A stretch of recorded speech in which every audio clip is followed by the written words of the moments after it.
আসমান তো মেঘে কালা হয়ে আছে, আর নদীর পাড়ের এই গোরস্থানটা এমনিতেই সুবিধার না। হ্যাঁ, নদী কি তোর আর আমার ডরের হিসাব কইরা ভাঙ্গরে রতন? কাইল সকালের মধ্যে এই জায়গাটা ভাইঙ্গা নদীতে তলায়া যাইব। মেম্বার সব টেকা দিছে।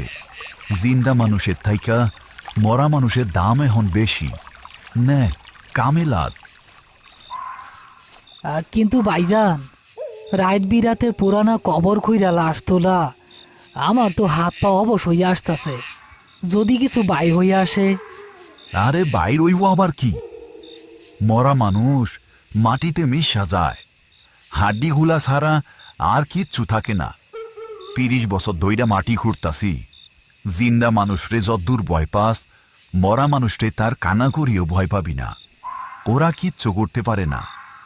যা, ওই শিমুল গাছের গোড়ার কবর চায় কোদাল দেওয়া শুরু কর। ইনি হচ্ছেন করিম শেখ। গোরখোদক হিসেবে তার নামডাক আশেপাশের ১০ গ্রামে। কবর খোঁড়া, বেওয়ারিশ লাশ দাফন করা, কিংবা নদী ভাঙনের সময় পুরনো কবর থেকে হাড়গোড় তুলে নতুন জায়গায় দাফন করা, এসব তার কাছে ডাল ভাত। মৃত্যু বা পচনশীল শরীর নিয়ে তার কোনো আবেগ নেই।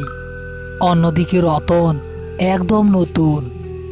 পেটের দায়ে ভাইজানের সাথে এই ভয়ঙ্কর কাজে এলেও গোরস্থানের নিস্তব্ধতা তাকে প্রতি মুহূর্তে গ্রাস করে। রতন কাপা কাপা হাতে কোদাল চালানো শুরু করলো। করিমও অন্যদিক থেকে মাটি সরাতে থাকলো। বাতাসে একটা ব্যবসা পচা গন্ধের সাথে কেমন একটা অদ্ভুত বুনো গন্ধ ভেসে আছে। হঠাৎ রতনের কোদাল শক্ত কিছু একটার সাথে ধাক্কা খেয়ে টং করে আওয়াজ হলো। ভাইজান, নিচে শক্ত কি জানি বাইজা উঠলো, মনে হয় হাড্ডি। আহাম্মকের মতো কথা কইস না রতন।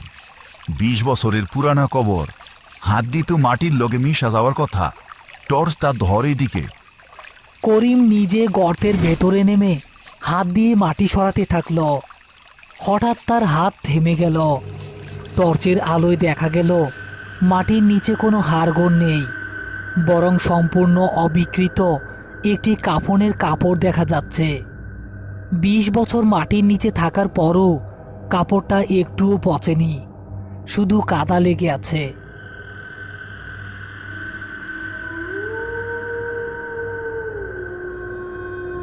রাত তখন 12:30। মেম্বার সাহেব ছাতা মাথায় দিয়ে সেখানে এসে পৌঁছালো। তার সাথে একজন পাহারাদার। করিম আর রতন মিলে সেই অবিকৃত কাফনে মোড়ানো লাশটা বাঁশের খাটিয়ায় তুলে রেখেছে।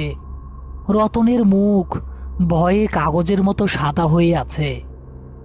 কি অবস্থা করিম? কাজ কত দূর? এই একটা কবরের জন্যই তো যত ঝামেলা। নদীর যা রূপ, আজ রাইতেই মনে হয় সব শেষ হয়ে যাইব। মেম্বার সাহেব, একটা ঝামেলা হইছে। এইটা কার খবর ছিল? ২০ বছর পার হইয়া গেছে, কিন্তু কাফনের কাপড় তো পচে নাই।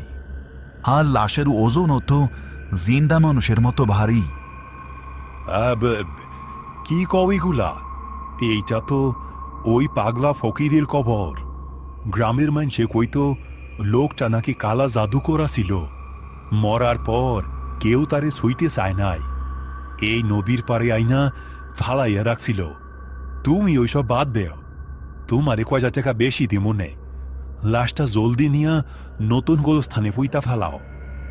মেম্বার সাহেব তাড়াহুড়ো করে চলে গেলেন। করিম আর রতন খাটিয়া তোলার জন্য দুই পাশে দাঁড়ালো।